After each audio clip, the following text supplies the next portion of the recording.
5월은 가정의 달, 그리고 증여세, 절세, 가정의 달이 아니라 증여세, 절세에 들어가는 두꺼비 TV, 이장원 세무사. 높아심에서 하는 말인데 이 두꺼비는 여러분이 생각하는 두꺼비가 아니고 두려울 때 꺼내보는 비법. 네, 그렇죠. 사실 갖다 붙이긴 했지만. 네, 그래도 잘 기억이 나는 것 같아요. 이장원 세무사님께 우리 한번 어떤 내용인지 들어보도록 하겠습니다. 반갑습니다. 5월 달에 이제 증여세 절세의 달이라고 제가 이제 타이틀 한번 써봤는데, 아무래도 이제 가정의 달이시다 보니까 요즘 모임도 많고 그러실 텐데, 가끔 뭐 사업하시는 분들은 종합소득세 신고 놓치시면 안 되듯이, 이 증여세도 약간 절세 타이밍인 것 같아가지고, 사실 17년 8.2 대책 이후에 증여할 수 있는 타이밍이 몇 번 있었거든요. 취득세가 변경되기 전에, 다양한 양도소득세 또 변경되기 전에 그런 포인트들이 있었는데, 이번에도 하나의 약간 포인트가 생겨서 그걸 한번 말씀드려 보려고 준비를 한번 해봤습니다. 처음에 이제 말씀드릴 게 이 부분이에요. 그래서 5월 달에 왜 증여를 해야 되는지 간단하게 한번 말씀드리고, 그 다음에 그게 왜 그런지에 대해서 이유들을 쭉 설명한 다음에 마지막에 결론 도출 한번 해보도록 하겠습니다. 우선 일시적 1세대 2주택 비과세 기간을 낭비하지 말라라고 이제 말씀을 드리는데, 상담 요즘 들어오는 것 중에 이게 진짜 사실 많이 있습니다. 물론 최근에 약간 이제 거래량이 좀 풀린 것 같아요. 개인적인 느낌에는. 사실 이제 거래량 자체가 어느 정도 풀렸다는 뉴스들도 많이 접하기는 하는데, 근데 단지마다 또 이게 특성이 있고 그 다음에 다른 것 같긴 하더라고요. 결국은 내가 일시적 1세대 2주택인데 그 종전주택을 팔아야 되는데 그 기간을 놓쳐서 이게 이제 3년은 늘어났지 않습니까? 근데 그 기간 안에도 못 팔려버리면 어떡하지? 라는 그거에 대한 불안감을 많이 갖고 계셔서 그 부분을 이 증여랑 연관을 시켜보자. 그러니까 그러면 증여랑 양도는 다른데 무슨 소리지라고 할 수 있겠지만 대부분은 이제 투자 개념으로 많이 가시니까 거기에 이제 전세가 껴있다거나 이런 형태일 거고, 그러면 이제 그게 부담부 증여가 되기 때문에 양도 부분도 생긴다라고 이제 말씀을 드릴 수 있는 거고요. 3주택 이상자분들 같은 경우는 증여 적기가 이제 제가 봤을 때 5월이다. 왜냐면 공동이랑 개별주택 가격이 하락을 했고 6월 1일 이전에 증여를 해야 되는 이슈가 있고, 그다음에 세 번째로는 조정대상 지역이 대부분 해제됐다. 그러면 이게 왜 그런지 하나씩 좀 살펴보도록 하겠습니다. 첫 번째로 이제 취득세 부분인데, 뭐 당연히 다들 아실 겁니다. 왜냐면 무산이 됐죠. 22년 12월 21일 날 이 잔금 지급하거나 증여 완료된 건에 대해서 중과세 완화 적용하겠다라고 했는데, 이게 아직까지 안 되고 있어요, 사실. 좀 어떻게 좀 새로운 소식 없습니까? 언제 좀 될 것 같다라든지, 이게 좀 다들 기다리는 게 좀 그거거든요, 지금. 사실 이거 엄청 많이 기다리시거든요. 이게 또 되면은 제가 봤을 때 주택 가격의 변동이 또 상당히 생길 거라고 저도 사실 예측을 하고 있는 바이긴 한데. 저도 준비 중입니다. 사고 싶은 게 있습니다. 저 좀 알려주십시오. 자, 어찌됐든 이제 국회 입법 적용할 예정이었으나 이제 여지없이 무산이 됐고, 지금 4월까지도 아무 말이 없죠. 5월까지도 제가 봤을 때는 안 될 것 같습니다.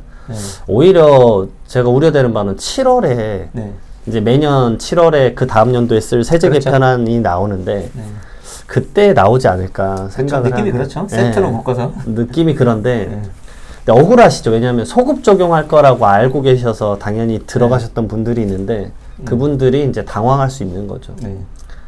왜냐하면 이제 원래 1억에 줄이기로 했습니다. 지금 현행 다주택자에 대한 매매 취득세 중과가 이제 매매 부분만 보시게 되면 2주택자부터 이제 8%고, 그 다음 3주택부터 12%, 그 다음 비조정 대상 지역은 3주택은 8%, 그 다음에 4주택부터 12%. 매매 취득세 중과 완화는 어떻게 하기로 했냐면 2주택자까지는 이제 다주택자의 프레임을 씌우지 말자. 이거니까.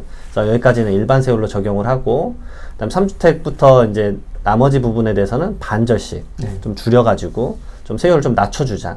라고 했고, 증여 부분도 마찬가지입니다. 12% 너무 높았죠. 사실 이제 증여 취득세 부분에 나머지 뭐 농어촌 특별세나 이런 것까지 추가되면 사실 더 높습니다. 왜냐면 12.4% 아니면 국민주택 규모 초과가 되면 13.4%로 아주 고율의 세금이 나오기 때문에 사실 부담은 더 커지시는 거죠.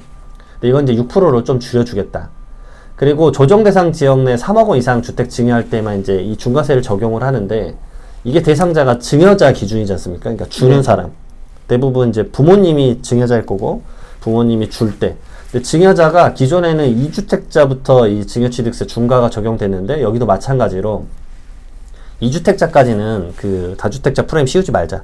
그래서 3주택 이상자부터 이제 이 취득세 중과를 적용하는데, 그것도 6%만 적용하자. 라고 이제 한 거죠. 근데 사실 지금 개정이 안 된 거죠. 이게 좀 아닙니다. 아직 최종 안 됐습니다. 제가 사실 취득세 부분에서 조금 이 부분에 대해서 좀 더 말씀을 드리면, 불안감이 이제 두 가지인데, 첫 번째로는 이제 많은 분들이 정말 이러지 않았으면 좋겠다라고 이제 생각하시는 반대 소급 적용이 안 해줄까봐. 예. 아니 왜 그런 말을 해요? 걱정되는 바라서 네, 말씀을 네, 드려보는 거죠. 네.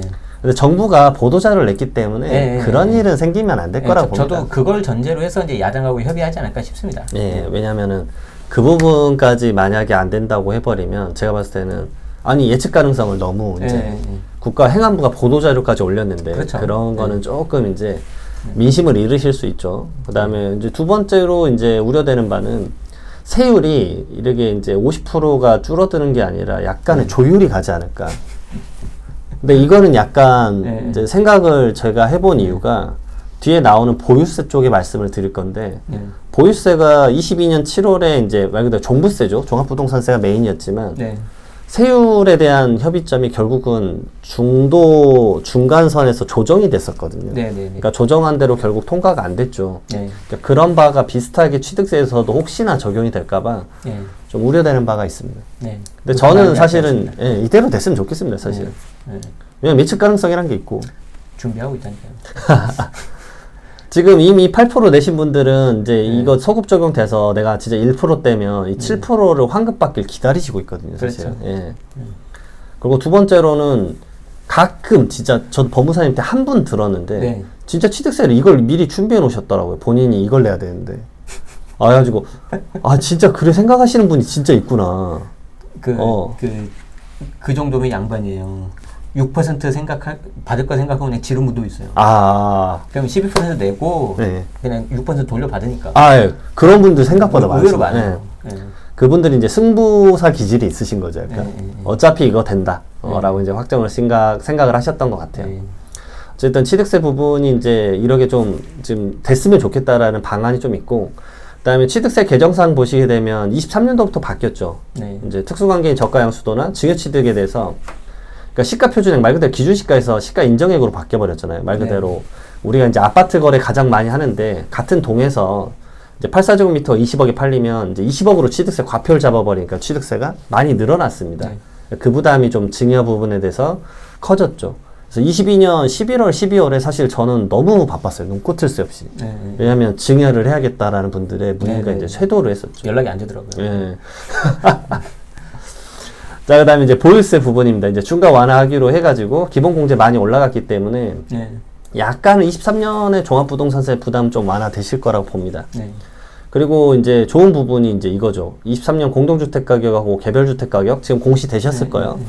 상당히 많이 내려갔더라고요. 그래도 69%로 맞췄더라고요. 진짜 많이 낮춰준 그게 있더라고요.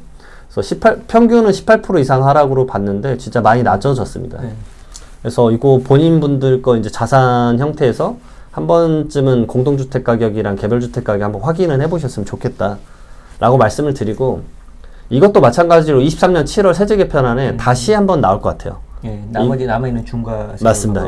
세율 부분을 아직 다 못해서 그때 22년 12월, 23년 1월에 이제 그때 기획재정부 장관님이 그 얘기를 하셨거든요. 우리가 이제 바라던 이제 중과 완화 정책에 대한 세율이 있었는데 그게 이제 조정으로 끝나서 좀 아쉽다. 그래서 다음에는 이것을 전부 다 조정할 수 있게끔 됐으면 좋겠다라고 말씀을 하셨기 때문에 이 3주택자 중 조정 대상 지역에 대한 중과세는 이제 없어졌죠.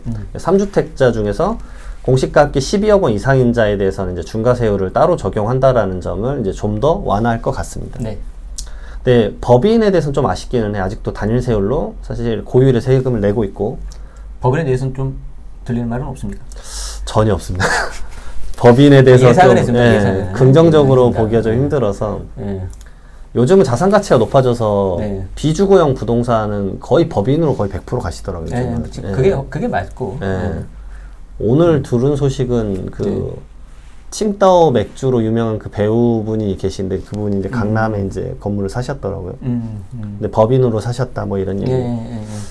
계속 거래는 되고 있는 것 같고 가격이 안 내려가요. 보면은 그 금리가 높아졌음에도 불구하고 이게 신경 안 쓴다는 거죠. 그분들은 버틸 수 있으면 어차피 자산 가치가 더 올라갈 것 같다고 생각을 많이 하시는 것 같아요. 그러니까 법인에 대해서는 여기 일반 세율에 대해서 아직도 단일의 고율 세율을 내고 있다는 점과 뭐 취득세도 잠깐 보게 되면 사실은 아직도 높죠. 취득세도 12%도 높은데 6% 돼도 사실 부담이 상당할 것 같습니다. 이거는 이제 어떻게 될지 좀 지켜봐야 되는 상황 같고. 어찌됐든 3주택자 이상이신 분들은 아직까지는 중과세율에 대해서 가끔 이제 저에게 고정적으로 자문을 맡기시는 분은 이거 계산을 해보면 네. 또 획기적으로 줄지 않은 분도 가끔 있더라고요. 물론 이제 계산을 진짜 돌려보셔야 돼요. 정말. 네, 그래서. 네, 네. 그래서 본인의 종합부동산세 계산 자체가 그 홈택스에 가면 간단하게 할 수 있기 때문에 네, 네, 네. 요즘 시스템 잘 돼 있어서 간단한 것들을 한 번씩 좀 해보셨으면 좋겠다라고 좀 제가 꼭 말씀을 드리고 있습니다. 그리고 이제 양도소득세 부분 좀 간단한 것들만 쭉쭉 적어봤는데 우선 조정대상 지역이 전부 다 해제가 됐죠. 거의 해제됐다라고 볼 수 네. 있습니다. 강남 3구랑 용산 하나 남았고 그래서 해제 이후에 취득주택 비과세 판정할 때 2년 거주가 이제 없잖아요. 그러니까 말 그대로 이제 숨통이 한번 좀 트인 느낌? 거주에 대한 압박감을 좀 피해갈 수 있다라는 점. 네. 그 다음에 그 많이 말씀드렸던 일시적 1세대 2주택. 네. 종전주택 있고 신규주택 취득하고 이 종전주택을 몇 년 안에 팔아야 되냐. 이게 이제 전부 기한을 늘려줬죠. 네. 그러니까 기한 늘려준 거를 전부 다 3년으로 늘려줬습니다. 그러니까 주택과 주택뿐만이 아니라 주택 입주권도 마찬가지, 주택 분양권도 마찬가지로 전부 다 이 종전주택을 3년 이내 팔면 비과세를 해주겠다라고 늘어났고요. 근데 제가 이제 양도소득세 역사를 해도 몇십 년 걸 다 알고 있으니까 말씀을 항상 드리는 건데 이게 4년이었던 적은 한 번도 없어요. 네. 그러니까 이제 3년 늘어났고 또 거래 없으면 4년으로 늘려줄 수도 있겠다라고 생각하시는 분들도 있을 거예요. 네. 진짜 시장에서 매물 좀 거두시더라고요. 그러니까 네, 이제 네. 뭐 취득세나 이런 변동사항 생기면은 호가가 좀 더 올라가겠지라고 생각하시다가 이제 만약에 하나 거래가 혹시나 3년 이내 안 돼 버리면 비과세를 받을 때와 일반 과세 받을 때 세액 차이가 크게 날 수 있기 때문에 그 부분을 꼭 염려를 하셔라. 네. 왜냐면 12억 원까지 양도소득세는 비과세지만 그럼 영원이잖아요. 근데 그냥 일반 세율로 했을 때는 뭐 3억 나오시는 분들도 꽤 있거든요. 그렇죠. 예. 그러니까 양도 차익에 따라서 달라지는 부분이긴 하지만 그 부분에 대한 기간을 놓쳐버리면 아주 큰일 날 수 있다. 그래서 이 부분을 제가 강조를 좀 많이 드리고 있고 그 다음에 비조정 대상 지역 내 주택 매매할 때 중과세율 이제 없어졌습니다. 그래서 중과세에 대한 역사는 이제 오히려 뒤안길로 갔다. 네. 아마 이제 그 대표님이 이번에 일요일 날 이제 저희 북토크쇼 때 말씀하실 것 같긴 한데 지금 핵심은 비과세 만들기다. 네네. 맞으시죠? 맞아요, 맞아요. 비과세 만들기예요. 지금은 비과세 플래닝을 짜서 나의 세후 수익을 올리는 게 전략으로 가셔야 된다고 봅니다. 그리고 조정 대상 지역 내 2년 이상 보유주택 매매할 때도 중과세율 이제 적용 자체를 안 받죠. 왜냐면 특례가 계속 연장되고 있으니까. 네. 뭐 24년 5월 9일까지인데 제가 봤을 때는 과거 역사 보면 연장되다가 폐지될 겁니다. 네. 그리고 아마 이번에 제 개인적인 이제 예측이긴 한데 23년 7월에 2주택자 중과세는 아예 없어질 것 같습니다. 3주택 중과세만 좀 남겨두고 3주택 중과세도 세율 20%가 아니라 뭐 10%로 낮춰준다거나 네. 뭐 그런 적용을 하지 않을까 생각을 한번 하고 있습니다.